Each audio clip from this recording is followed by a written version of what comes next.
Attention. Special announcement. Next week, Calling All Cars will come to you at a new time and on a different day, Friday at 7:30. Remember, next week, Calling All Cars on Friday at 7:30.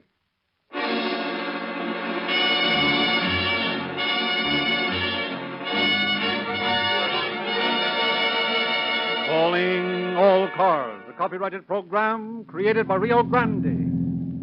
Los Angeles Police calling all cars. Attention all cars. Broadcast 252 regarding a missing person. Be on the lookout for Mrs. Daniel Markheim. Described as 5 feet 5 1/2 inches, weight 105 pounds. Has black hair, brown eyes. This woman has been missing from her home since July 17th. That's all. Rosenquist.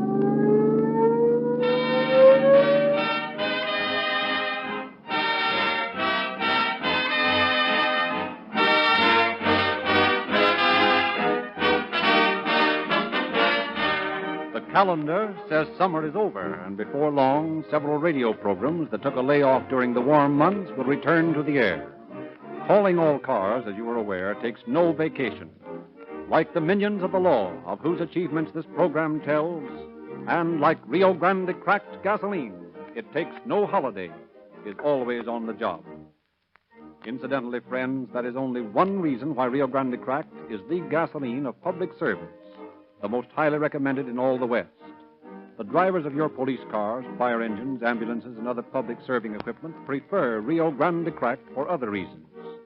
They take their hats off to this great motor fuel because it's quicker starting, no choke acceleration, maximum power, speed, and money-saving mileage are all rolled into one phrase: real police car performance. There is only one Rio Grande cracked gasoline, and you'll get the same superior motor fuel as that which powers the cars of your public servants. Get a tank full of Rio Grande cracked in the morning, friends, and begin getting the best your car can give.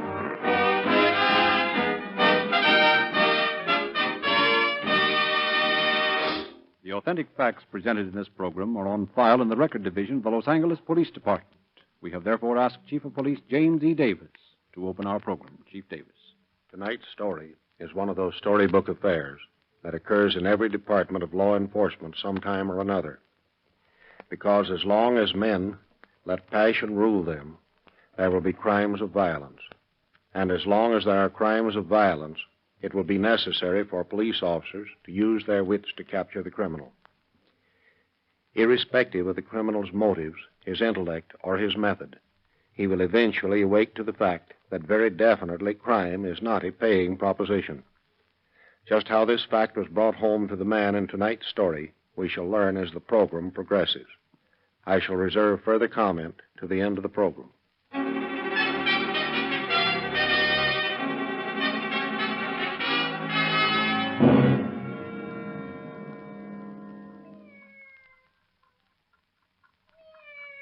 Scat! Get out of here, you black devil! Scat! Dan Markheim, let that cat alone. Don't you throw that.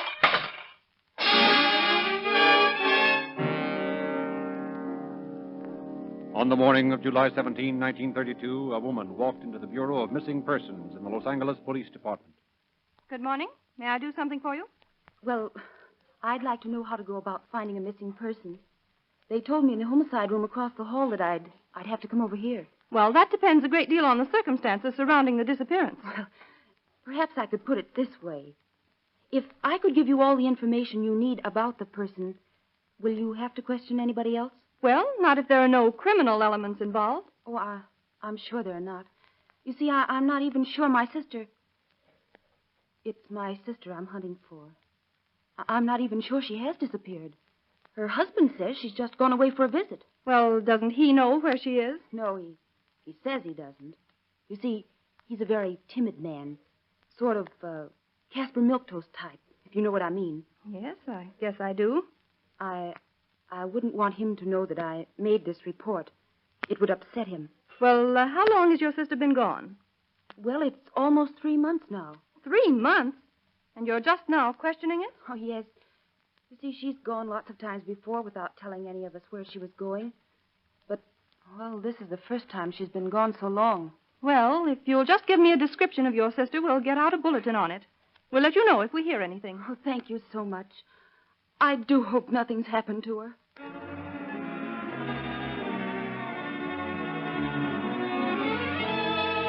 In the months that followed, Vera Dresden made inquiries concerning her sister, but always the Bureau of Missing Persons reported no trace of the missing woman. 3 years pass. Vera has risen steadily from an extra player to bit parts in pictures, and at last has received her first important part. Hey, shut that music off. I think a toast is in order. Well, it had better be good. I'm just beginning to get this cowboy interested in dancing. Oh, shucks, Miss Vera. I can throw a steer a whole lot better than I can dance. You're telling me? Ladies and gentlemen, let's start over. Hey, dearly beloved, we're gathered here in the presence of this radio and these witnesses to do honor to a most clever and promising young actress, Vera Dresden. Here's to the day when we celebrate Vera's first starring part. For an actress that's been promised a star's part, you sure look mighty forlorn, Miss Vera. You ain't going moody on us, are you? Oh, no, Bud. I'm not going moody. I was just thinking about my sister. You ain't never heard from her, have you? No, it's been 3 years now. I thought you and Dolly was pretty fond of each other. We were. We were twins, you know. Yeah. I saw Dan on the street this afternoon. That brought it all back. First time I've seen him for almost a year. Daniel the mouse. I don't blame Dolly for walking out on him. Oh, for crying out loud. Who's that?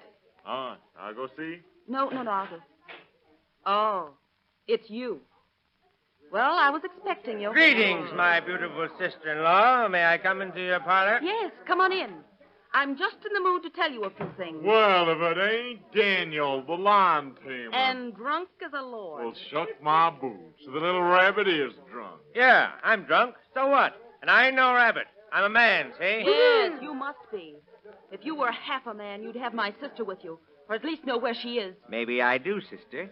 Maybe I do. Oh, forget it. Let's have a drink. Sure, I'll have a drink. How long have you been drinking this time? What's it to you? I'll drink if I want to. I'm a human being, see? I got my rights. All of my life I've been kidded and kicked around. But I'm a man, see? Sure, I'll drink. Because when I drink, nobody kids me. They haven't got the nerve. I'll bet you read a mean dime novel. Listen, I'll knock your teeth out if you talk to me. Oh, give him a drink. Give him a big one. All If he ever right. took candy away from a baby, I'd respect him more than I do now. Maybe I want a hog time so we'll all be safe. Laugh, you saps. That's all you got in your empty heads is foolish ideas. Stop twiddling your thumbs, for it annoys me. I'll do what I please. I said stop it! There. That's better. Much better. Now, let's have a little radio music. A little appropriate music, if we can find it. I'm going to tell you a story. Oh, shut that thing off. Quiet, you. I'm going to tell you, all you brave people, a story, a ghost story. Quiet. Have you ever been in an old house that creaked when the wind blew against it? When the rain on the roof made a groaning noise that seemed to be a part of the damp air that made the candle flames motionless as the eyes of a ghoul? The storm had smothered every other form of light or life except hers. And there she sat, reviling me with her eyes. I think she knew I wanted to kill her, just as she had killed my soul with her hate. And reading my thoughts, she taunted and dared me with her eyes because she didn't know I'd been planning this night for months. She thought I was weak and spineless. Even when my hands were about her throat, she looked at me with such loathing it seemed I was being suffocated instead of her.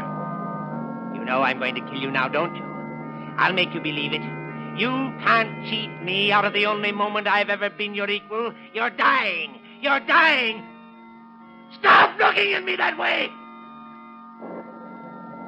You murdered her. You murdered my sister. Oh, call the police. Call the police.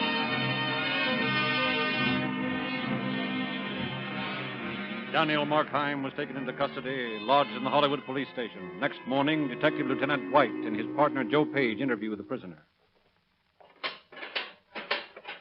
Well, there he is, boys. The tamest killer I ever saw. A hangover like that Bird's got would tame anybody. About the worst third degree you could give that guy is to hold a cup of black coffee just out of his reach. Hey, you. Come on. We want to talk to you. Oh, my head. Sit up. Come on, tell us your story, and we'll give you a nice new box of aspirin. Go away. Where'd you hide your wife's body after you murdered her? Let me lie down. Oh, no, you don't. Come on, open up. Tell us where you hid your wife's body, and we'll let you lie down. A long time. I don't know what you're talking about. Go away. Come on. Stop stalling. I don't suppose you remember anything about last night. Where am I? In the lion's den, Daniel. And you'll have as much chance of getting out of one as you'll have this. What am I in a jail for? Oh, my head. Oh, now, wait a minute. This is getting a little tiresome. You remember going to a party last night? No. You don't remember going to your sister-in-law's home and telling her you'd killed your wife? Me? Kill my wife? Are you crazy? Is this a joke? It's no joke, sonny boy. There were several witnesses to your confession. So just quit the act and let's save a lot of time. I don't know what you're talking about. I bet you don't. Honest, I don't. I don't remember a thing about last night. I remember reading some books and drinking a little liquor, but that's all. How about the trip to your sister-in-law's house? Well, I remember going there, but it's the last thing I do remember. Oh, one of those white flame cases, huh? All right, Markheim. Here's the story you told at the party. See if it will ring the bell inside of that thick head of yours. Now, according to the witnesses, you came in drunk. They started kidding you about being a mousy little guy, and you started getting tough about it. Seems like I do remember something like that. Then you got to feeling brave. You decided you'd impress the gang. You gave them all the gory details. And whether you remember it or not, you're being held for the murder of your wife.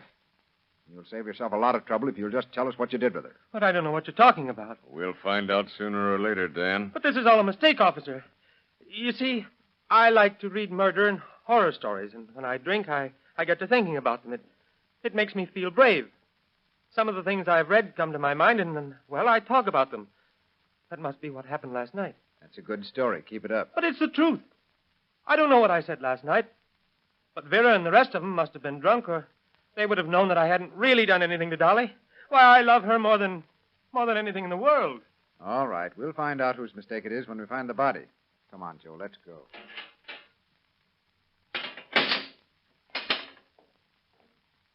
What do you make of it, John? It's about the funniest case I've ever seen. I'll bet that little runt never takes another drink as long as he lives. Do you believe his story? Sure I do. That guy's suffering from an inferiority and a frustration complex. He gets drunk to make himself believe he's a big shot and a tough guy. Here, take a look at this report. Now, according to this statement from the witnesses, this guy Markheim didn't say he killed anybody. They just put two and two together. Well, yeah, that's about all the district attorney does, but he usually gets a conviction out of it. But if anybody had ever been found to answer to that woman's description, we'd have a record of it. That dame probably walked off with the first he-man she met. She figured would beat her up regularly. All right, psychologist. Me, I'm just a plain cop that plays hunches. This may turn out to be a course in psychology for me, but I'm going to play my hunch to the limit. What are you going to do? Read a horror story or listen to Black Chapel? No, but that gives me an idea. Let's take a run out to the place where Daniel used to live before his wife disappeared. Won't do any good. What makes you think so? We haven't got any howling wind or black cats. Oh, nuts. Come on.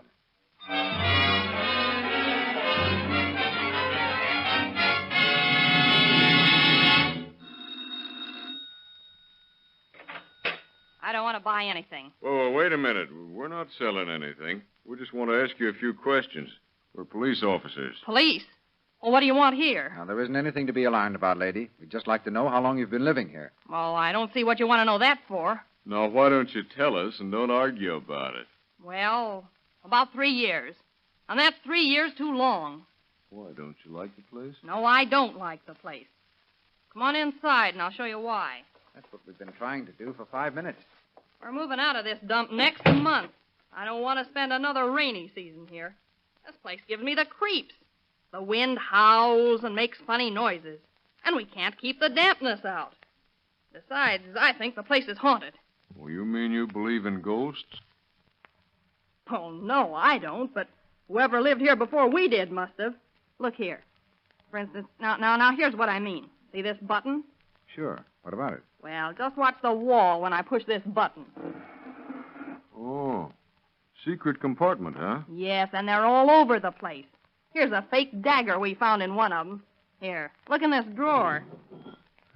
Toy guns and some old surgical instruments. And a lot of cheap detective. Huh? Detective magazines. Oh. Did you notice anything else peculiar about the house when you moved in? Oh, nothing in particular, except that it had green lights all over the place that made it look like a morgue. You say you're moving out soon? Just as soon as my month's up. About 2 weeks from now. You don't know if the house has been rented, do you? If they ever rent this barn again, it'll be a miracle. Well, thanks. You needn't talk too much about our being here. Oh, I'll keep quiet. Thanks for showing us the place. You're welcome. This is going to be good. Wait till the boys hear about your ghost killer. Go ahead and laugh, cop. You haven't heard the last one yet. Neither have you, Joe. Neither have you.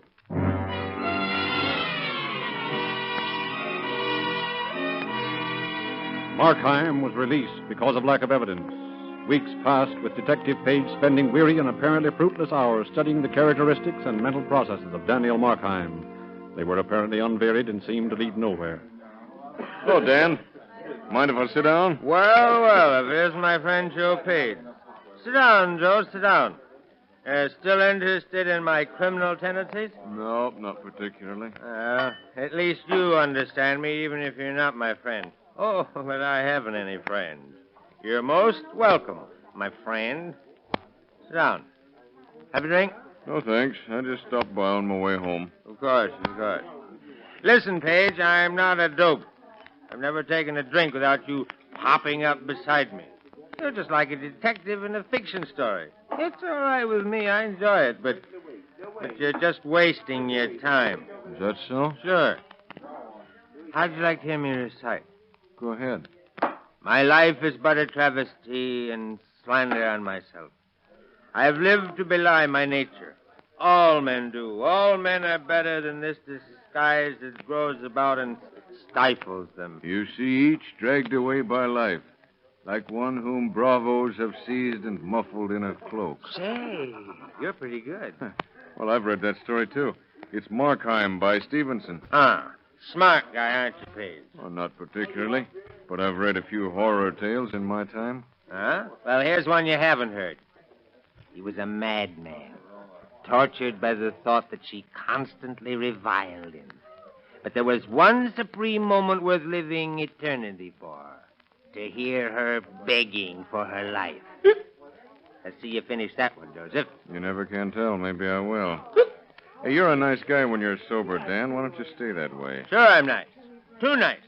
When I was a kid, I was always so nice I got beat up by every kid that couldn't lick anybody else.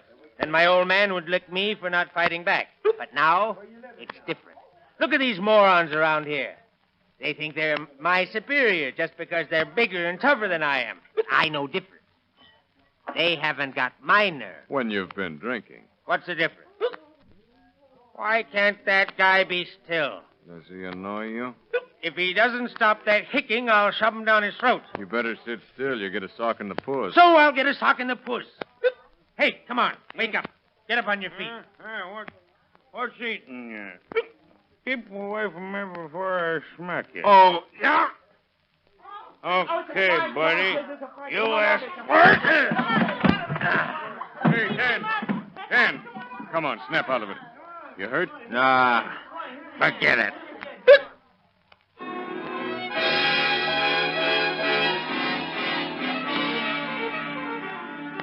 Weeks went by.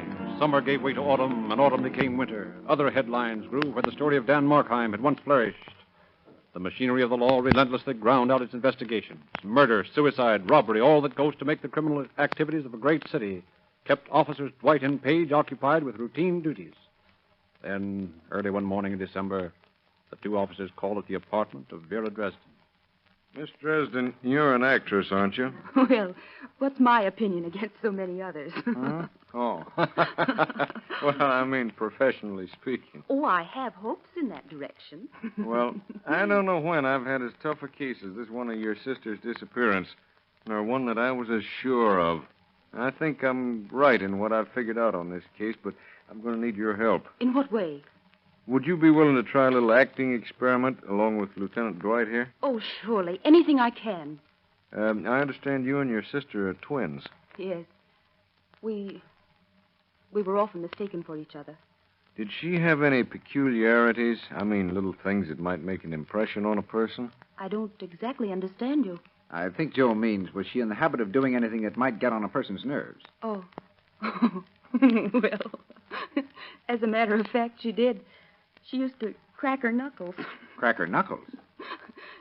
She'd sit sort of looking straight ahead and crack her knuckles like this.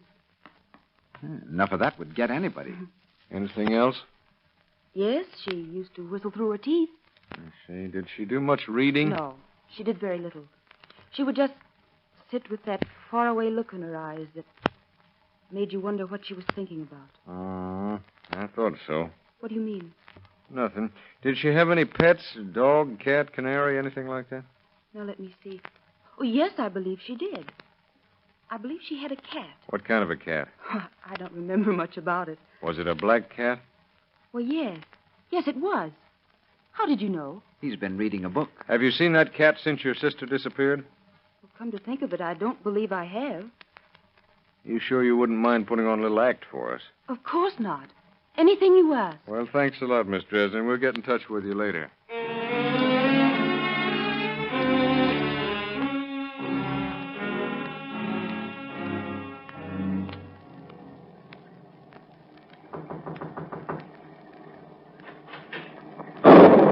It's you. Well, come on in. At least you're somebody to talk to, and I've got to talk to somebody, even if it is a cop. You know, that's what I like about you, Dan, your friendly attitude. Found a job yet? Nope. Where do you get the dough for the liquor? I manage. Well, I've got something that might interest you. It's not a job, but knowing your queer mental quirks, I think at least you'd find it diverting. What do you mean by that? Well, I've spent a lot of evenings being entertained by you. I thought maybe I could amuse you a little. You're not afraid, are you? Well, I don't know. Well, here's your chance to show that you're a man without being stewed to the gills. You got the nerve, or haven't you? Sure. Why not? Well, you better get some warm clothes on. It's pretty raw outside. Well, can't we wait until the storm's over? What's the matter? Losing your nerve already? I haven't got any to lose. All right, let's go. Well, where are we going? Oh, maybe we'll open up a keg of nails. You're going to feel right at home tonight, Dan. Is that so? Here's the car. You're going to have to hurry. We'll be late. Late? For what? Say, do you like mystery stories? Yes, but what's that got to do with it? I thought you might be able to help me solve one. Well, I'm not so good at solving mysteries. Maybe you never tried. Well, I've tried, but I've never solved anything. Maybe you have, but so many people solve things the wrong way.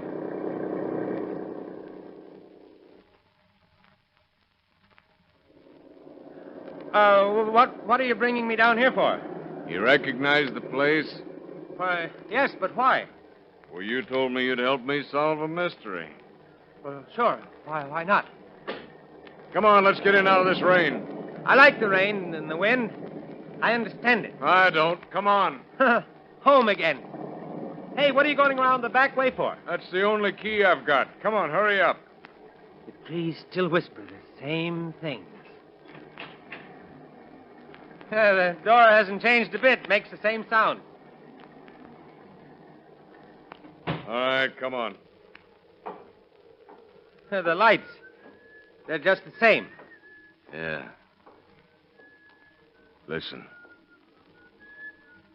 Why, it's Dolly. It's a trick. I know it's a trick. I'm sober. It's not true. Keep quiet. You remember that rocking chair? Yeah, I used to sit in it and read, and she sat over there, and, well, it's her. It's Dolly. Will you stop that? You have to make those noises? Please don't drink any more, Dan. Please don't. Well, why don't you get out if you don't like it? You know I can't go out on a night like this. Well, then stop that infernal noise. I'm reading. Storm drowned all noises. There was no sound that could be heard above the shrieking of the wind. Do you hear that? It says that right here in the book. Oh, yes, I hear it. Why do you have to read those awful stories? Because I like them, and I don't like the noises you make. I'm sorry, Daniel. I didn't mean Oh, you don't mean anything, do you? You're just another bully that despises me, aren't you? You're not strong enough to beat me, so you annoy me with your whistling and cracking your knuckles. You think I'll go away, don't you? You think I'm afraid to put you away, don't you? You think I'm too weak. You think I'm a coward. Scat! Get out of here, you black devil! Scat! Dan Markham, let that cat alone. Don't you throw that. Now, I'll tend to you. Put that down. Dan, put that down. You can't bully me this time. Dan! There. It serves you right. Serves you right. I told you not to annoy me. No, Dolly. I didn't mean to hit you so hard. I didn't mean it. Dolly, speak to me. I didn't mean it. I just meant to scare you. Markheim, come back here. I'll tell you all about it. I'll tell you. That's not the way it happened. It was that cat. That black devil of a cat that made me do it. All right, tell us about it. Well, one day we went down in the cellar. Dolly and I. I was going to cut up some old boxes. I had a hatchet in my hand. The cat followed me down the steep stairs and nearly throwing me headlong exasperated me to madness. Uplifting an axe and forgetting in my wrath the childish dread which had hitherto stayed my hand, I aimed a blow at the animal, which of course would have proved instantly fatal had it descended as I wished. But this blow was arrested by the hand of my wife. Goaded by the interference into a rage, I withdrew my arm from her grasp and buried the axe in her brain. She fell dead upon the spot without a groan. For the love of Mike. Oh, no. That's a swell story, Markheim. Now tell the truth. What do you mean? That happens to be a quotation from Poe's story, The Black Cat. Oh, smart guy, aren't you? I told you I'd read those stories, Dan. Now suppose you tell us the truth. All right, wise guy. Come on downstairs. And you'd better switch on the light, Paige. Oh, those horrible green lights. Oh, you don't like these lights, do you, darling sister? Well, maybe you like this better. Skeleton of a dead cat. A black cat, Lieutenant. And here's another panel you didn't know about, did you? Put that gun down. Sure, I killed her. And I hid her body where you'll never find it. But I didn't mean to, I tell you. I was too much of a coward. Put that gun down. Don't come any closer, Paige. Stay where you are, all of you. I'm not too much of a coward for this. I'll show you I've got some nerve left. Oh! Well, he did it. Yeah. I didn't think he had it in him.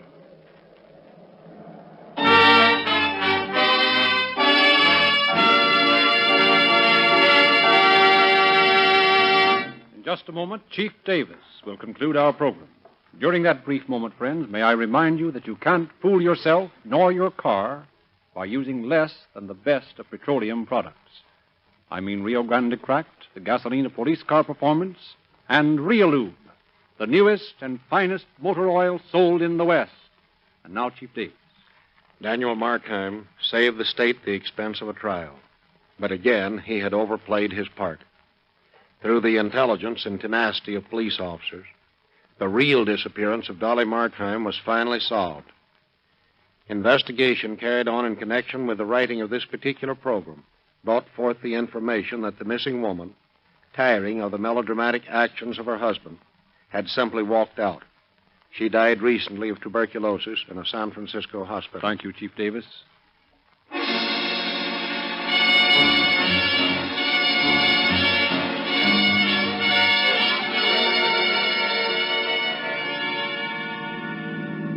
Los Angeles Police calling all cars. Attention all cars. Cancel broadcast 252 regarding a missing person. That's all. Rosenquist.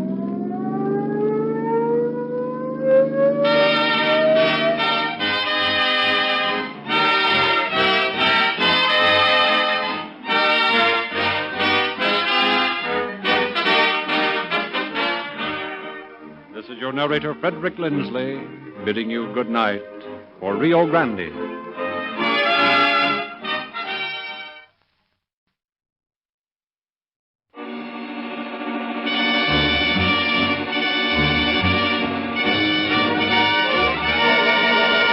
Calling all cars, a copyrighted program created by Rio Grande.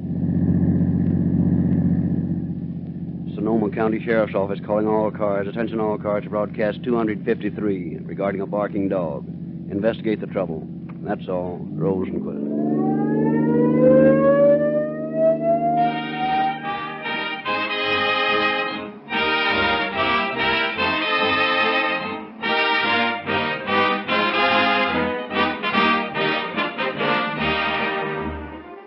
While an anxious world awaits the events which a few more hours may bring to Europe, with inevitable repercussions in this our native land, there is being waged within our own borders a relentless war against the lustful legions of the underworld. And in this oft-times mortal combat, it is the constant vigilance and perfect fighting equipment of our army of the law that triumphs over the surprise attacks of the enemies of society. We are proud of the considerable part played in each victory of law and order by Rio Grande cracked gasoline. Deeply gratified are we that more police cars, fire engines, ambulances, and other public service equipment are sped on their emergency errands by Rio Grande cracked wherever it is sold than any other brand.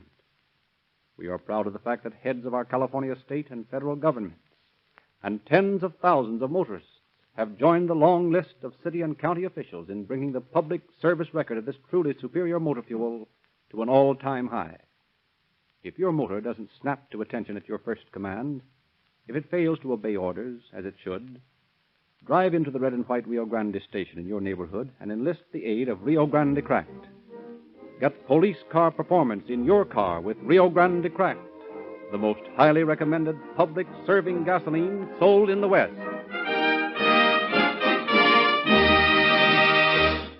The story we are to hear tonight has been taken from the confidential files of the Sheriff of Sonoma County. It is our pleasure to present Sheriff Patterson of Sonoma County. As long as human passions remain such, we will have crime. But irrespective of how cleverly a crime is planned or how much effort is made to conceal it, a law enforcement agency will eventually bring the criminal to justice. The statement that crime does not pay has become a truism. Nevertheless, day after day, men and women scheme and try to find ways to beat a game that by its very nature is a losing one. As clever as a criminal may be, the peace officer is trained to be more cunning, and in the end he will eventually bring home to the criminal the realization that crime is a losing proposition. How this fact was brought home to the persons involved in tonight's story we shall hear as the program progresses.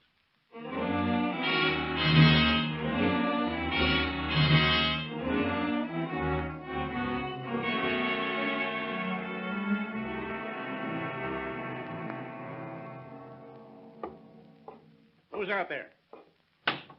Oh, it's you. What do you got that rifle for? Hey, don't point it at me. Stop it, I tell you. Now, listen. I know you don't like me, but don't do that. You'll hang. You can't get away with anything like that. Put that gun down.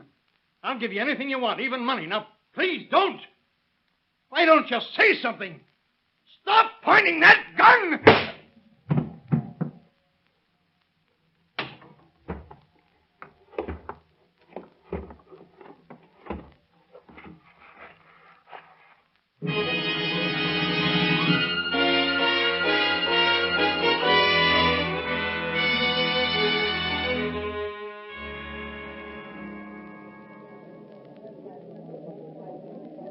Dan, what time is it?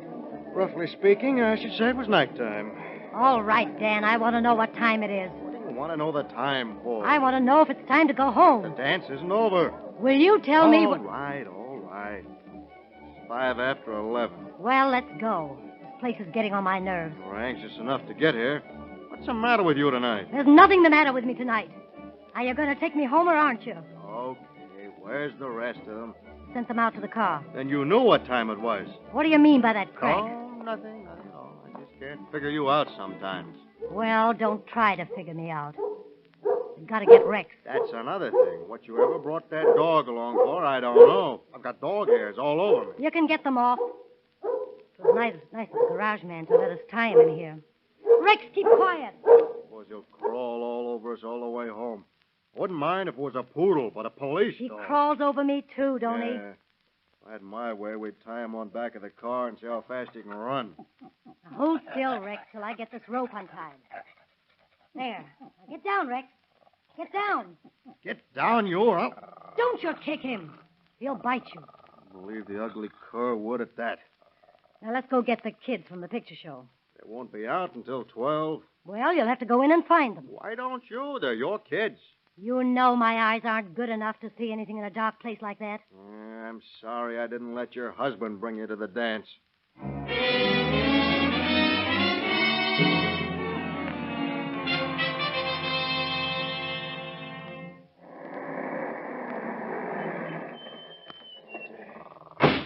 To that ride, I'm too tired to get out. If you ever bring that dog again... Stop harping about that. Now, you children stay in the car a minute. Dan, you go in and see if my husband's still up. Of course he is, Mother. The light's still on in the kitchen. Well, go ask him to come out for a minute, Dan. Why don't you go ask him? He's your husband. Oh, do what I tell you.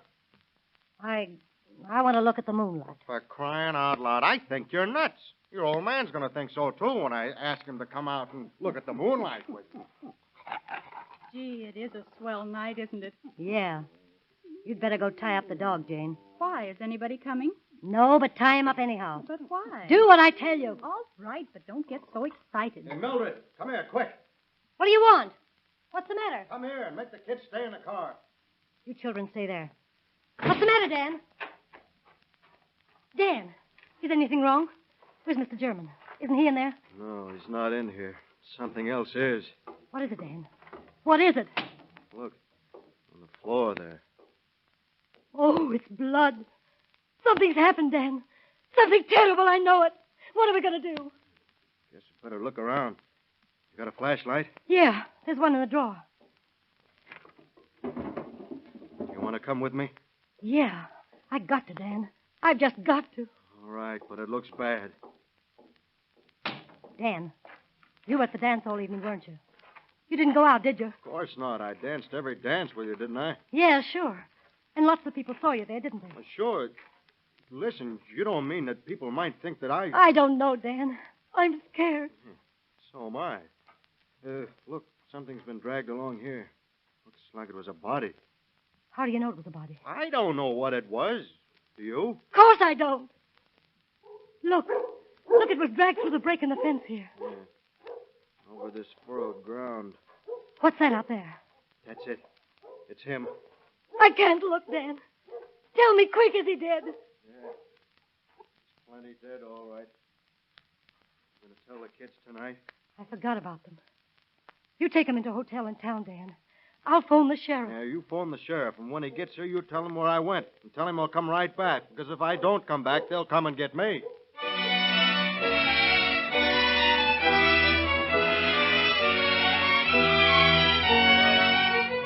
In response to a frantic telephone call from the wife of the murdered man, Sheriff Harry Patterson and Deputy Melvin Floor sped to the ranch. They were greeted with the vicious barking of the dog, Rex. Sounds like a mighty vicious dog. It's a wonder it didn't go after the killer. Yeah, that's an angle. If it wasn't tied up, it proves the dog knew the guy that killed German. Wait a minute. Even if it was tied up, its barking should have warned him. So the dog must have known the murderer. That's right. Well, we'll have to ask about that. There's a funny set of footprints leading off into the dark there. We can find out where the tracks lead to tomorrow. Here's the body. Doesn't look like there was any struggle. May have been a lot of struggle somewhere else, though. We'll find that out when we get in the house. Throw your flashlight down here. Okay. There are a lot of footprints. And there's a set of prints that have been made by somebody dragging their feet. Must have been a cripple. A cripple couldn't drag this body. Whoever made those tracks scuffed his feet deliberately. Whoever pulled this job was smart, or thought he was. Well, looks like that lets the wife out. Doesn't let anybody out. Shine that light a little closer down here, will you? All right. Well, there's a bullet hole in this man's throat. Uh-oh, here's something. What have you found? Look at the back of this fellow's neck. There's been a rope around it. Here's some of the fibers still clinging to the flesh. Well, we'll just take them along to compare with any ropes we might happen to pick up. You'll probably find the ropes bloody, too. Let's go in the house. I want to talk to Mrs. German. You know, I can't figure out about that dog. It just doesn't make sense that a guy would sit in the house while that dog was raising so much pain. I've been thinking about that. And we'll find out in just a minute. Wait a minute. Huh? What's that on the ground down there? Man's watch. Crystal broken. Well, we'll just take this along. Look, the hands are bent. Stopped about 9:35. That fixes the time he got it or was dragged down the steps here. Maybe.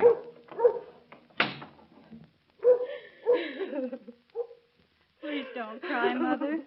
Oh, we know how badly you feel about this, Mrs. German, but in order to apprehend the murderer of your husband, we've got to ask you to tell us all you can. Do you recognize this watch, Mrs. German? It's his. We found him out there. Mother, please go lie down. I'll tell them what they want to know. I'll come in to you as soon as I can. Did your father have any enemies? Not a one in the world. Have you found any signs of robbery? No. We found his wallet here on the kitchen floor, and the money's still in it. Now, just tell us everything that's happened this evening. Well, Father didn't feel like going to the dance, so Dan Phelps took Mother. He's coming back here as soon as he leaves my brother and sister at the hotel in town. We had a good time at the dance, and about 11 o'clock we left and picked up my brother and sister who'd gone to the show.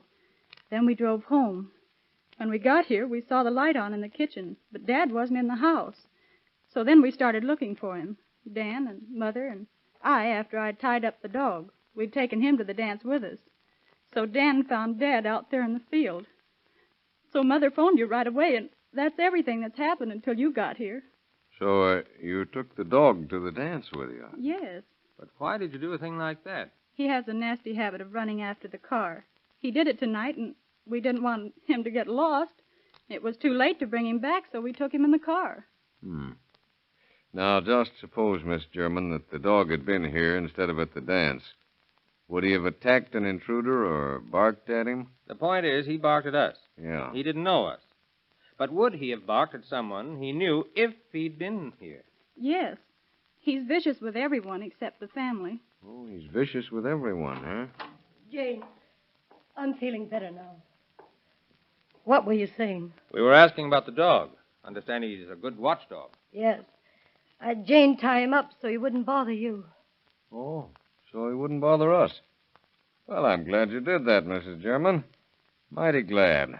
Now, Jane, will you tell us again just what happened when you got home from the dance and got out of the car? Certainly. I'll tell him, Jane. No, let your daughter tell us. Oh, go ahead, Jane. Well, Mother asked Dan to go in the house for Father, and then she asked me to tie Rex up and... So he wouldn't bother us. In other words, Mrs. German, you knew we were coming out here before you found your husband's body. You knew someone had murdered him. No, that's not true. Mother, what do they mean? That's not the way it happened, I tell you. How did it happen then? It wasn't that way. It was... Oh, I can't remember. Listen, you know plenty about this. Now tell us the truth. Who did it? I don't know. I don't know a thing about it. I don't!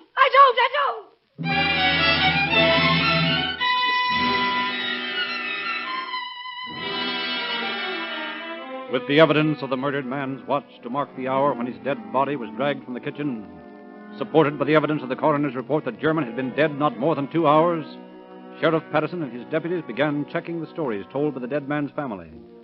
A fingerprint in blood on the kitchen door was photographed, and the deadly bullet was proved to have come from a .22 caliber rifle. Several days later in the sheriff's office, Patterson confers with Flora. So Mildred spent $60 for clothes the day before her husband was killed. Huh, that's interesting. Sort of unusual for a ranch wife to spend that kind of dough. Did you check on the rest of their alibis? Yep, they're okay. They were at the dance before 9:35 and stayed there all evening. The kids were at the movies. What did you find out about this Dan Phelps that was with her? His record's clean. Well known, well liked. Mm-hmm. According to the neighbors, German was plenty stingy. Never gave his wife any money, and the kids went around and made over clothes. Now, I wonder where she got that money. Why don't you ask her? I've questioned her every day. She's shut up like a clam. If we could find the guy that gave her that dough... Yeah, we'd have the murderer. You don't suppose Phelps gave it to her? Oh, he never had $60 at once in his life. I'm going to let him go. The other prisoners are going to miss him, though. He keeps them entertained with his imitations. Well, personally, I'm fed up with his screwball imitations. Yeah. I believe Mrs. German's covering up something. That dog episode worried me. Yeah. It doesn't make sense for a couple of women dressed for a dance to load a big dog like that in the car and take him with them. It's not exactly usual either for a middle-aged married woman to be running around at dances with a guy half her age, either. Some of the gossip I've picked up indicates that this fellow Phelps used to room with the German family. Well, he never told us about that. Why don't we bring her in and talk to her about it? That's a good idea. Wait a minute. Let's put on a little act. They're both out in the next office. You go out and send Phelps in here and leave the door open so Mildred can hear us. What are you going to do? We're going to find out what's between them. Okay, that'll be something. Come in, Dan. Sit down. How do you feel? Oh, all right, I guess. Have a cigarette? Thanks. I sure need one. Phelps, I'm jailing you on more than suspicion. You can't take him. You can't arrest him. He didn't kill John. He never killed my husband. You just pulled this stunt to see if there was anything between him and me. I love him, sure I do. John German was a drunken beast. But Dan never killed him. He never did it. I swear he didn't. How do you know? You know we weren't at home when John was killed. None of us. No, not even the dog. But we'll find out who did it and why.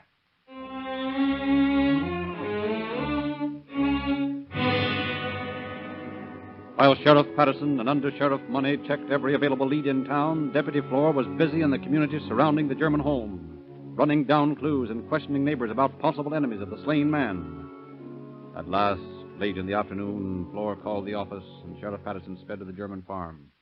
Well, what's all the excitement, Mel? I believe I got a lead on that noose for you.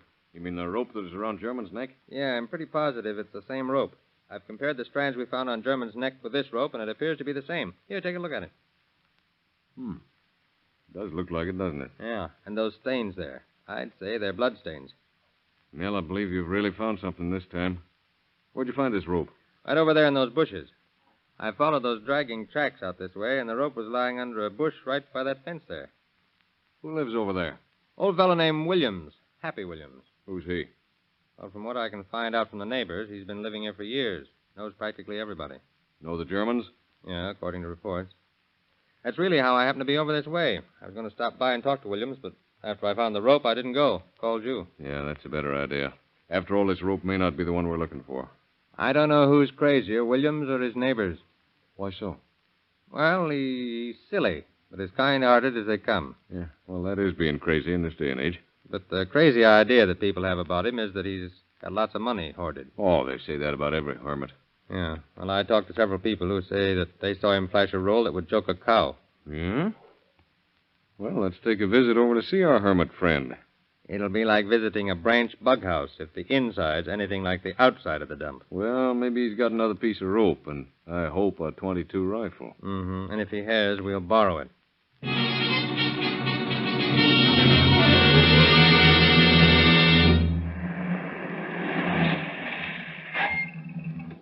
If this isn't a typical hermit shack, I never saw one. Looks even more dilapidated than I imagined it would. And that's saying something.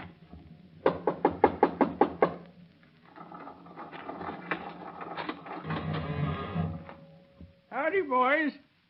Howdy. Who might you be looking for? Are you Happy Williams? Yeah, sure, that's me. Well, we're looking for you. You don't say. I ain't had a visitor for nigh under 3 years. You sure you ain't looking for somebody else, huh? Oh, yeah, we're sure. Yeah? Do you mind if we come in for a minute? We have a few questions to ask you. Oh, sure. Come in and make yourself to hum. Thanks. What there is of it. And any questions you'll ask will be gratefully received, as the saying goes. What did you put that heavy chain on the door for? That's to keep the ghosts out. Oh, I see. Yes, sirree. You know, they can walk right through the door, but they can't get by that chain. Oh, it's so. Yeah. Where do these ghosts come from? Say, ghosts don't come from no place, and they ain't going no place. Well, what'd be the use? When they got there, they'd still be a ghost. Now, you got something there. Who are these ghosts, or rather, who were they? Mostly gals that I've loved at one time or t'other. They're haunting me because I wouldn't marry 'em. They're all female ghosts? Oh, no. Sometimes their husbands come a bellyaching around. You know, you ought to have a rifle to protect yourself. Oh, no, not me. If a rifle went off, it might hurt something. Happy. Huh? Why did you give Mildred German $60 last week? Oh, is that all I give her? Huh? I should have given her more. You know, sometimes I think I'm getting to be a miser. Then you did give it to her. Yeah, sure. I give lots of people money. You want some, boys? It's right here in this box here. Hey. There you are. Just help yourself. Say, that's a young fortune. Yeah? Where'd you get all this money? Oh, I just sent for it. I got the whole stack for $1. What the... Well, this is stage money. Stage money. What's the idea of that? Well, I ain't so tempted to spend that. Listen, Happy. Yeah? Why did you kill John German? Anything for a laugh, I always say. Where's the gun you shot him with? I didn't use no gun to shoot him. Well, how'd you kill him then? Well, why don't you tell me? Maybe we will sometime, Happy. But right now we're in a hurry. We'll come back and see you some other time. All right, boys. I'll be waiting for you. So long, Happy. Well, that's running into a blank wall. Yeah, maybe we didn't run into a blank wall, Mel. Give me some more details about what people think of Happy. Well, nobody knows anything definite. They just say he's balmy, silly, nuts. And... What's the most outstanding thing they say about him? That he's harmless. Yeah? He's always telling people not to hurt anything. That's just what I've been thinking about. That's what interests me most. What do you mean? I mean, I don't think he's as crazy as he's pretending to be. People that are a little nuts can be awful smart and cunning when they want to be. You mean you think he's just nuts about the subject of not hurting anyone? That's it exactly. You mean you suspect Happy? I mean just that. Oh, I think he's completely nuts. Well, if he is, I'll be too before we're through with him. Let's get back to the office. I want to talk to Mildred German.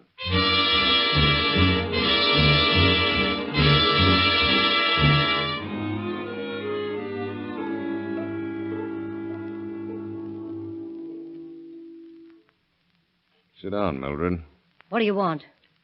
Mildred, you want the murderer of your husband caught, don't you? Thought you'd made up your mind I did it. Would you be willing to help us catch the man who really did it? I don't know. Couldn't do much. Maybe. Personally, I think Dan Phelps is the bird who killed your husband. You don't seem like the kind of a woman who'd have her husband murdered. Now, if you won't help us, it's going to look bad for you. What do you want me to do? Mel, you're pretty good at imitating voices, aren't you?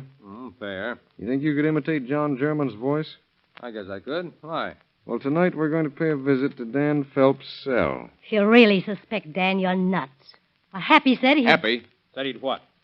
Why did you take that dog with you to the dance, Mildred? Well, Happy said the dog would bite him, and he was afraid. Was afraid of what? I don't know. What's Happy got to do with this? I don't know. So that's the way it is, eh? That's the way it is. Okay, lady. We'll do it the hard way, then. Lock her up, Mel. Looks like we won't need your imitations. I think we'll call on our friend Happy Williams.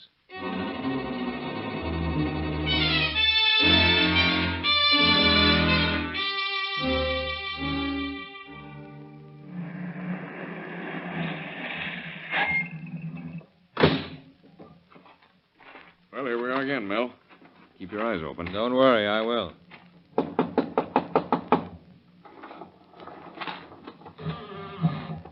Howdy, fellers. What brings you bird dogging around these parts? Hello, Happy. Hiya. Remember us? We're officers. Yeah, I should have known it. You know, you look just like a couple of fellers that was here a while ago. Well, that's funny. Eh? Because we're the same fellas. Well, how about inviting us in? Oh, sure. Come on in and set a spell. We thought we'd come over and get acquainted with some of those ghosts we've been hearing about. Yes, indeedy. They'll be right pleased to make your acquaintance. Don't they ever scare you, Happy? Oh, well, they used to, kind of, but that was when we was strangers. They make right tolerable company now. Don't think they'll be around tonight, do you? Huh? Or do they run on regular schedule? Oh, nope. You just look around, and there they are.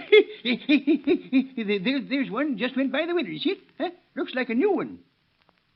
Oh, yeah. Huh? Yeah, that's probably John German's ghost. John German?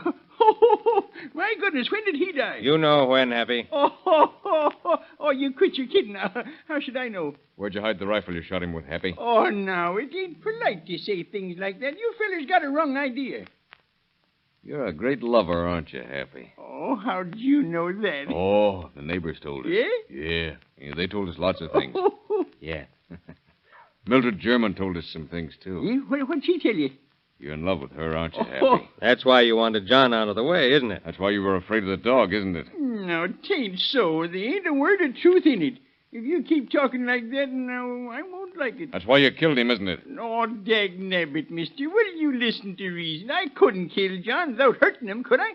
And I just can't stand to see nobody hurt. I just can't stand it. It's the only thing that don't make me happy, and I just got to be happy. You hurt John German plenty. Oh, don't talk like that. Now, I can't stand it. You'll have to, Happy. Oh, you can't fool me. He's a ghost now, and ghosts can't feel nothing. You're right about that.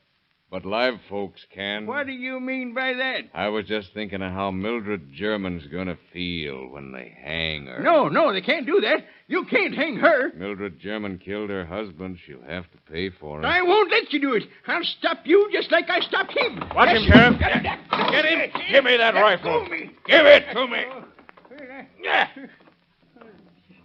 Put the bracelets on him, Mel. I got him. That's all we wanted, Happy. We'll prove this is the rifle that fired the shot into John German's throat. All right, fellers, you got me. I did it. I shot him. He was a lousy hound. I loved her. I gave her the only money she ever had. I loved her, I tell you.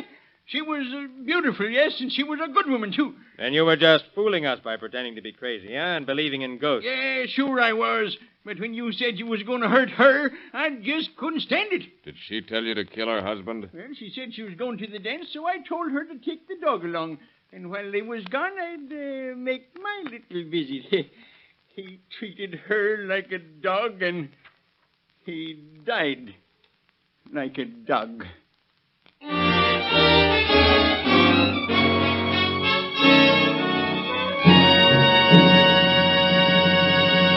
In just a moment, we will present the concluding facts in our case. Before closing, however, just a word about two trusted friends of the wise motorist. Take them with you wherever you go. Police Car Performance, Rio Grande Cracked Gasoline, and Realube, the newest and finest motor oil sold in the West. Charges of first-degree murder were filed against Happy Williams, with Mildred German charged as an accessory. Although she denied that she had lured the old man to kill her husband, she was nevertheless found guilty and sentenced to prison. Williams was found insane and removed to the state sanitarium at Ukiah. The wife's well-laid plan proves again that crime does not pay.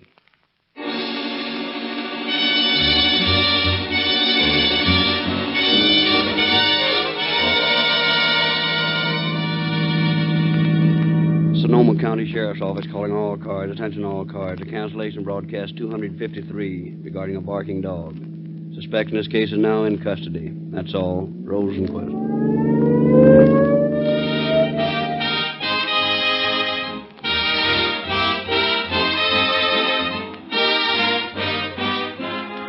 This is your narrator, Frederick Lindsley, bidding you good night for Rio Grande.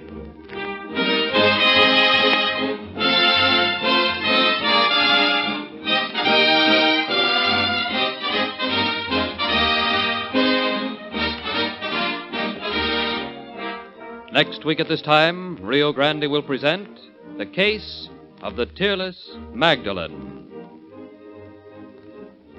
This is the Columbia Broadcasting System.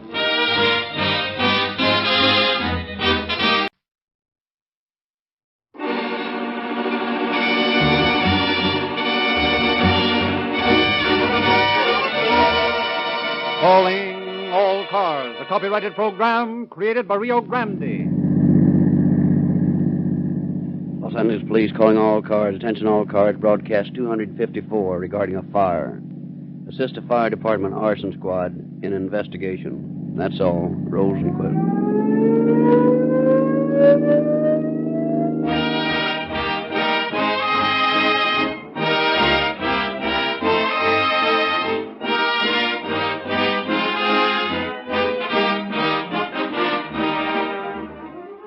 No one has a perfect memory, friends. The best of us, even you, forget things now and then. But tens of thousands of motorists never forget Rio Grande cracked when they need gasoline.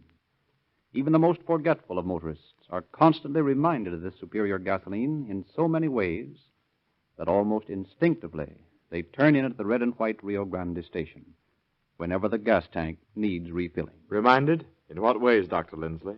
Well, a driver passes a police station on the way to work, and just seeing police headquarters reminds him of my favorite quotation, which is that Rio Grande Cracked powers more police cars, fire engines, ambulances, and other public serving equipment wherever it is sold than any other brand. And the sight of a motorcycle officer or the sound of a siren reacts in the same way on a great many people. Others will go driving along, see a license number with an E centered in a square, and mutter to themselves, Police car performance. City and county officials, California state officials, and federal government officials, too.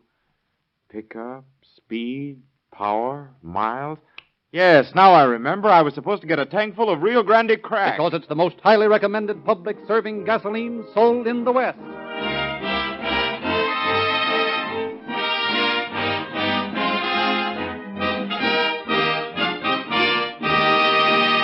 The story we are to hear tonight came from the confidential files of the arson squad of the Los Angeles Fire Department. We have therefore asked Captain Orville J. Emery to present a foreword to our program. Captain Emery. As National Chairman of the Fire Prevention Committee of the United States Junior Chamber of Commerce, I wish to commend the Rio Grande Oil Company for dedicating this program to National Fire Prevention Week. Important fire prevention facts are brought to the attention of the public during this campaign, which is sponsored by Junior Chambers of Commerce in close cooperation with their local fire departments. 10,000 people, most of them women and children, lose their lives each year by fire. Property losses have been as high as $500 million in 1 year. 80% of these fires are preventable, caused by carelessness. Arson, the deliberate setting of fire, is the most vicious of all crimes. Such fires, more often than not, resulting in death. This evening's drama is one of many types of arson cases investigated by the Los Angeles Fire Department. I shall have more to say regarding the case at the end of the program.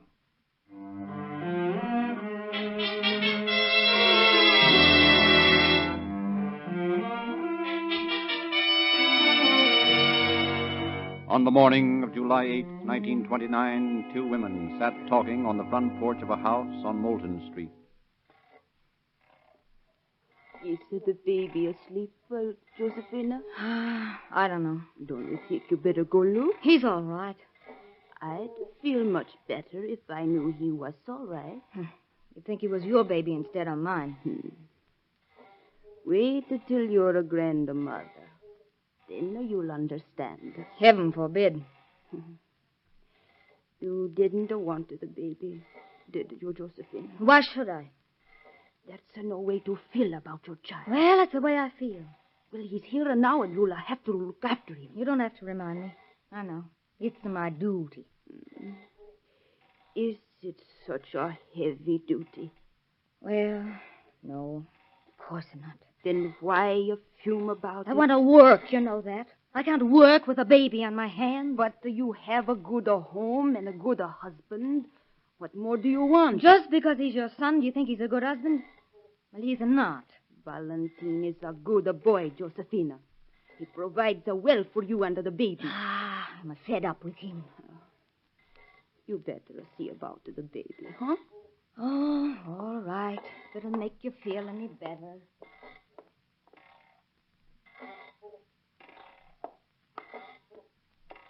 Well, I hope you're satisfied. He's asleep. That's good.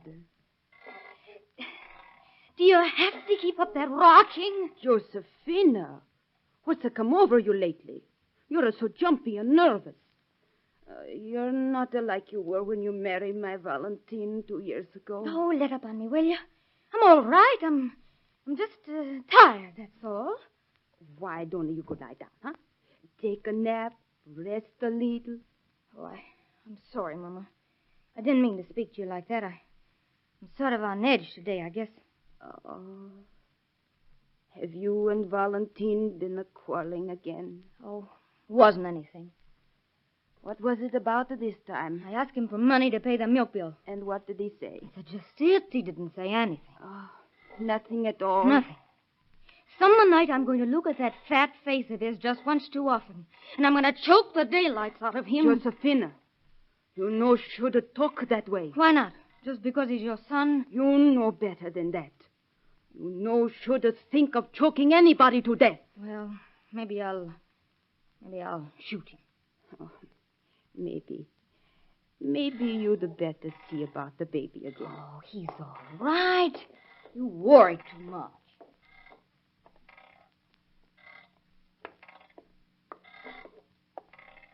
Was he still sleeping? Sure, what do you expect him to be doing? And he drink his water? Yes. Is he get plenty of sunshine? Yes, it's shining right in his face. Oh, but they shouldn't do that. That'll ruin his eyes. He's got 'em closed. Anyway, I spread a cloth over the hood on the buggy. Oh, that's right. That's to keep the sun out of his eyes. Fire! Fire! Huh? Mrs. Sabotino! Mrs. Sabotino! Oh, Madre mia. My baby. My baby.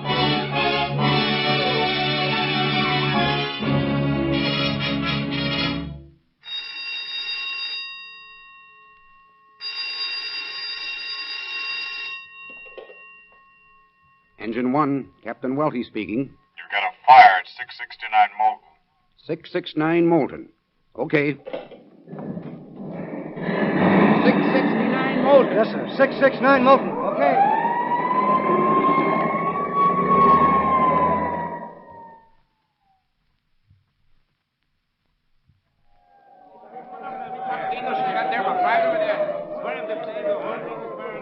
Right between those houses, boys. I think an extinguisher will do the job.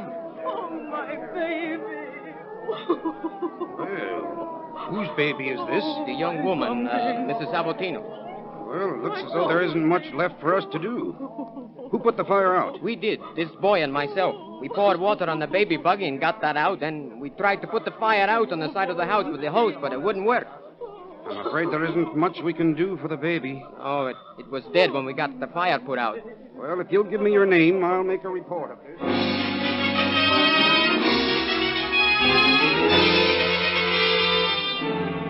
Captain Welty made his report on the death of Dominic Sabotino, age 9 months. Within a few minutes, as required in all cases of death by fire, the report had been relayed to investigators Harris and Montgomery of the Fire Department Arson Squad.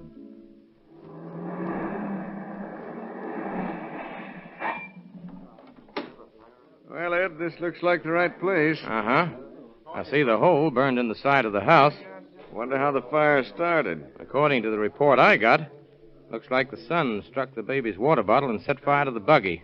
Well, that could happen. At least it has happened a few times. Now, don't take on so, Mama. Little Dominic, better off. Oh, how can you say that about your own baby? I'm thinking of all the heartaches he'll miss. Pardon me, but do you live here? Why, yes. Why? My name's Montgomery. I'm from the Fire Department Arson Squad. This is Investigator Harris, my partner. Arson. What do you want here? We got a report that the baby had burned to death out here. And whenever anything like that happens, we always make a complete investigation. There's nothing wrong here. Now, you don't understand. We didn't say there was anything wrong. We just want to get all the facts about the fire so we can make a report, and there won't be any trouble. Oh, my poor little Dominic. Huh? He was such a pretty baby. Who's Dominic? My baby. The baby that died. Have you any idea how the fire started? No. No, I haven't. Was the baby carriage in the sunshine? Yes, right back there. Was there a bottle in the carriage? Yes, I had just given the baby a bottle of water. What time did you put the baby out in the sun? Well, we gave him a bath, my mother-in-law and me, and she came over and dressed the baby while I mopped up the water he spilled. Oh, you don't live in this house, then? No, I live in a little house in the back with my husband. Well, go ahead. Tell us what else you did. Well, about 5 minutes before the fire, I'd gone back to see about the baby, and he was all right. I wanted her to see if he was asleep. He was asleep. I came back and sat here on the porch with her for a few minutes. Then the man next door called me and said there was a fire. What did you do then? Well, Rosa here, she started screaming, and I ran back and pulled the baby out from between the houses. Who put the fire The out? little boy lives on the other side of us. Reuben is his name. Who called the fire department? I don't know. We were all too excited to know what to do. Has your husband been told about this? I don't know.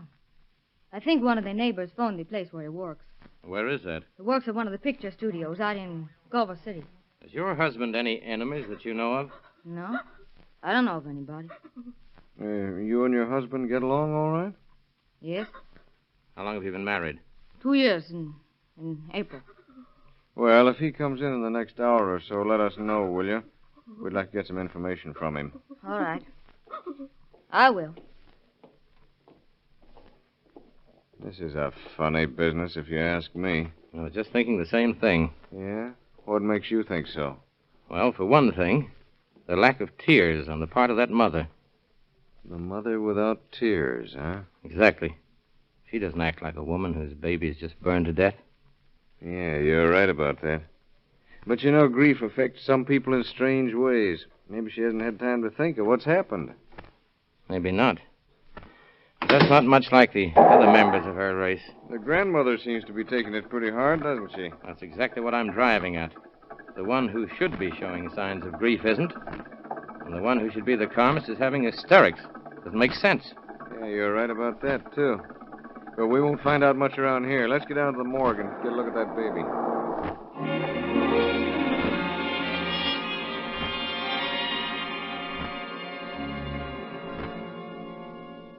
Hello, Dr. Webb. You know Ed Harris, don't you? Surely, Monty. How are you, Harris?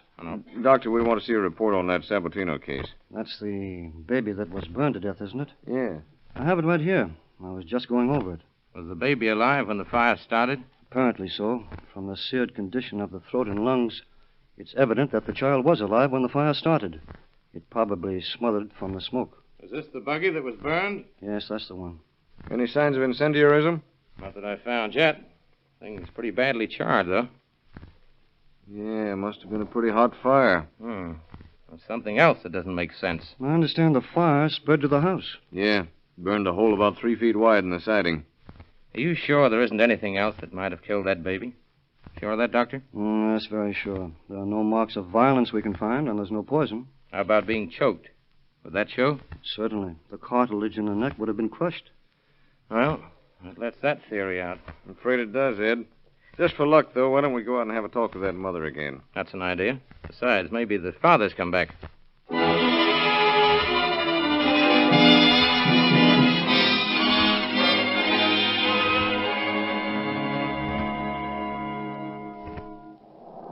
There's a fellow just stopping at the house. It looks like he might be Sabatino. I'd like to talk to him before he talks to anyone else. Pardon me, mister. Is your name Sabatino? That's right. We'd like to talk to you a minute or two, if you don't mind. No, not now. My baby's sick. I've got to see about my baby. You haven't seen the baby yet. No. Well, that's what we want to talk to you about. Yeah. Let's go over to the car where we won't be disturbed. Okay. You a native of this country, Mr. Sabatino? Sure. I was born in New York. Wilmington, New York. Uh-huh. And married long? 2 years. How about your wife? She born in this country? No, she was born in Italy. Came over here when she was a tiny baby, just like my little Dominique. Pretty fond of that baby, aren't you? Sure. Ever have any trouble with anybody, Mr. Sabatino? So what do you fellows ask all these questions for? Well, we're just trying to get a little information. What about? Well, there was a fire out in your neighborhood today, and we're investigating it. Oh, you're from the fire department? Yeah. Why didn't you say so? No, I haven't had any trouble. Well, that is not much. I had a fight with a couple of tough guys that have been hanging around my wife. Oh, you had a fight, did you? Sure. This fellow Frank, he tried to poison my wife's mind against me. I told him to keep away from her. I bat him in the eye. He didn't do it, and I did. Who was the other fellow? His name was Dominique. We had a fight out here in front of the house about a week ago. Dominique had a gun, but I took it away from him. What did he have to say to that? He said he'd get another gun and kill me. What kept him from it? I don't know. He got a gun, all right. A friend of mine told me so, but he hasn't shown up yet. You think he'd do anything to any member of your family? Say, your baby? Nah, Dominique is a coward. He won't do anything to anybody. How about this fellow, Frank? Would he do anything to the baby? He might. But if he did, I'd kill him. Yes, I imagine you would. How do you and your wife get along? She's like all women. You have to bat 'em over the head now and then to make 'em behave. Ever bat her over the head? Sometimes, when she argues too much. No. What does she argue about mostly? She's always harping on money. Never has enough. She wants to work. What does she do with the money you give her? I don't know. Pays bills, I guess. I gave her $9.20 this morning. Told her they were in my new pants. She could get it if she wanted it. Sometimes she pays the baby's insurance. Insurance? How much insurance you got on the baby? Oh, we got one policy and the John Hancock for $350 or $375, something like that. Uh-huh. We got another one, the Metropolitan. I don't know how much it is. Not much, though. Who gets this money if anything happens to the baby? We get it. My wife and I. Both of us. I see. You don't think your wife would do anything to the baby, do you? I wouldn't put it past her. She wanted to leave him over at the Barton home and go to work. We had a fight because I wouldn't sign the papers. What time did you go to work this morning? About 6:30. That's when she asked me for the money to pay the milk bill. I told her the money was in my pants, and then I left. I haven't been home since, eh? No, they called me at the studio and said my baby was sick, and I came home. Sick, huh? Well, that's what they said. Who called you? I don't know. Somebody in the front office called and said I better check out and go home. My baby was sick. Well, look, I better go in now and see about it. Just a minute. I wouldn't go in now if I were you. Say, what's the matter with you fellows? Why, nothing. I think it might be a better idea if you didn't go in right now. Say, what is this? Why can't I go in my own house? You can if you want to, Mr. Sabatino, but we'd advise against it. Why? Well, in the first place, your baby isn't sick. No? No, as a matter of fact, the baby met with an accident. Where is he? Where's my baby? Now, take it easy, Mr. Sabatino. Where's my baby? Easy. Rosa! Rosa, Josephine! Where's my baby? Valentino, my son, you have come. Mama! Mama, what is it? Why are you crying? Josephine, what's wrong? Tell I am Josephine. Tell me. Tell me what? What is it? Tell me. What's the matter? Little Dominique Valentine. He's, dead. No. No. Yes, Valentine. No. The baby carriage, Valentine. It caught fire. Oh, no, not my baby.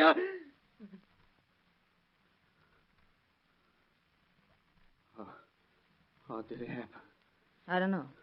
I gave him his bottle, and he went to sleep, and the next thing I knew, the fire was burning, and the baby was... You'll kill him. No. No, Valentine, I had nothing to do with it. You'll kill him. No, Valentine. Don't look at me that way. You'll kill him. You'll kill my baby. You she devil. You never want him to live. You'll kill him.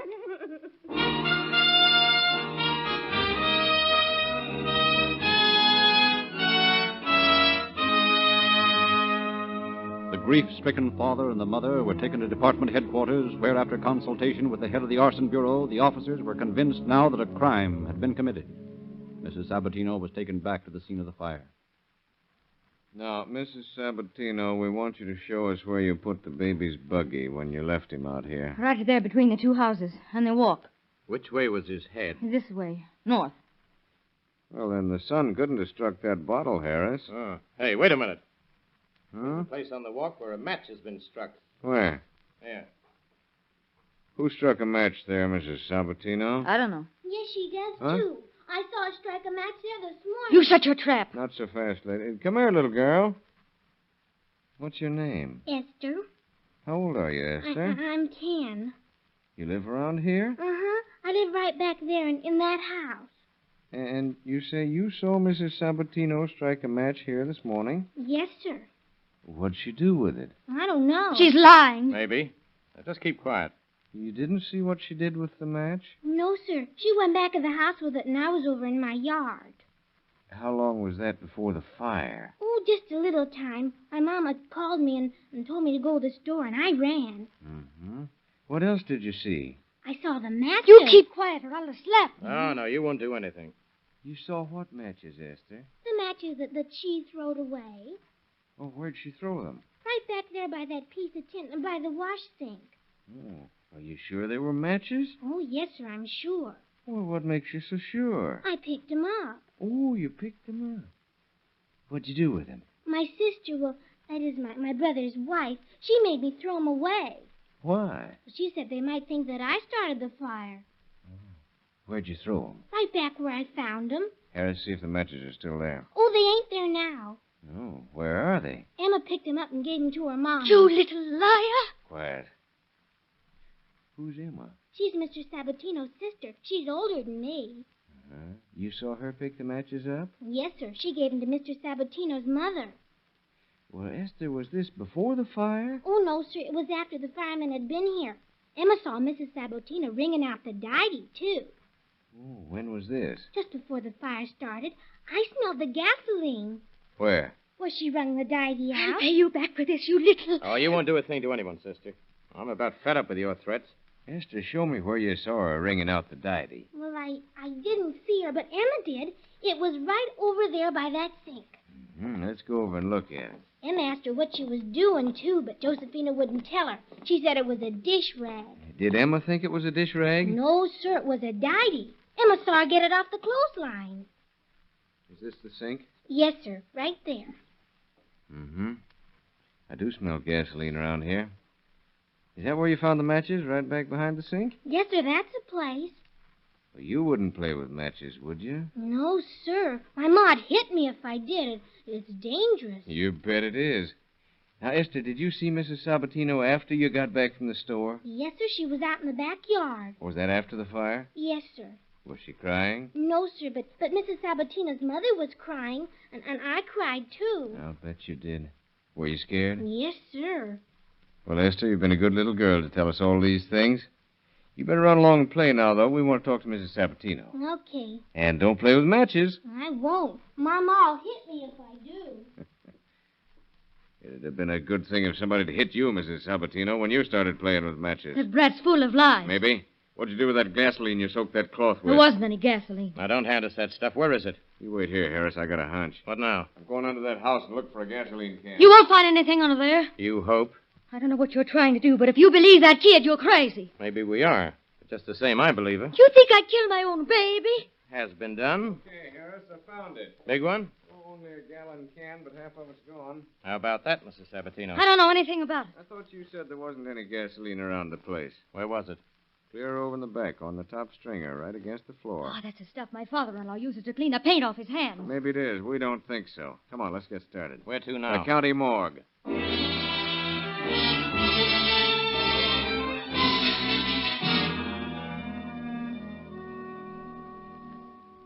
we want to take a look at that fire case you got in here this morning. Okay, it's right over there. Come on over here, Mrs. Sabatino. What for? He wants to show you something. Have any idea what's under that sheet? No. No. I just wanted to see if you're really a mother without tears. What's the matter, Mrs. Sabatino? Oh, my baby. My poor little baby. Why did you do it? Dominique. You killed him. Why? I don't know. I don't know. Do you want to tell us about it? Yes, I'll tell you. All I'll right. tell you. All right. Let's hear it. Couldn't we cover him up? Of course. Let's go into the office.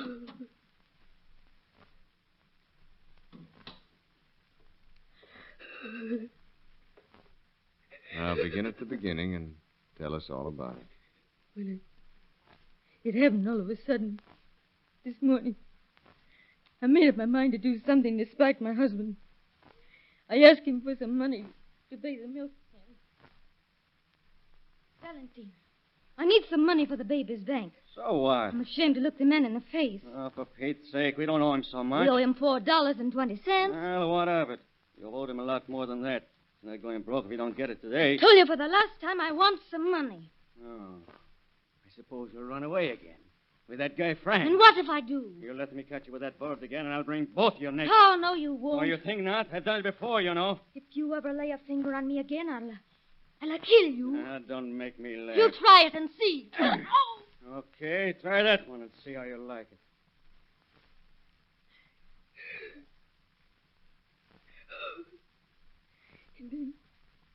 Then my husband left. He went to work. I tried to think of some way to get even with him, to hurt him. He is stronger than I am. I couldn't do anything to him. And I knew he would beat me again the way he used to before the baby was born, before we were married. I had to find some way to hurt him. Then, while I was bathing the baby, something seemed to be saying to me, "He loves the baby. You can hurt him through the baby. You've always wanted to kill his father. Now's your chance to kill his son, his own flesh and blood. Kill the baby." No, I can't. I keep saying that to myself. I can't kill the baby. And then the voice seemed to say to me, "Then you could collect the insurance. You'd be able to send it back to your sick mother. She needs the money. And you'll hurt Valentine. You'll hurt Valentine."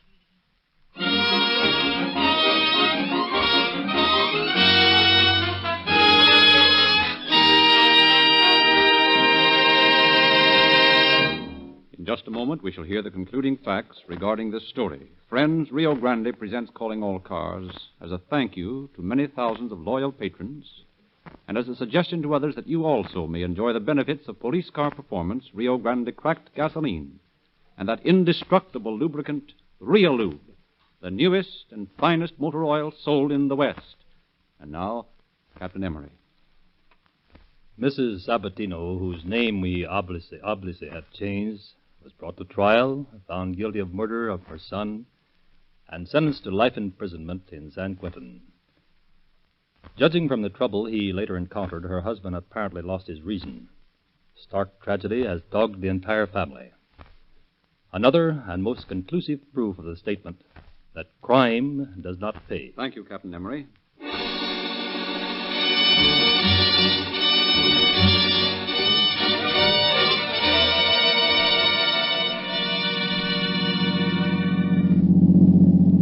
Los Angeles Police calling all cars. Attention all cars. A cancellation broadcast 254 regarding a fire.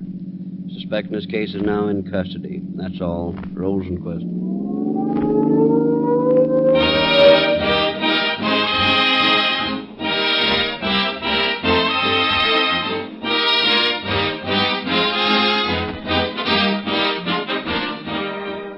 This is your narrator, Frederick Lindsley, bidding you good night for Rio Grande.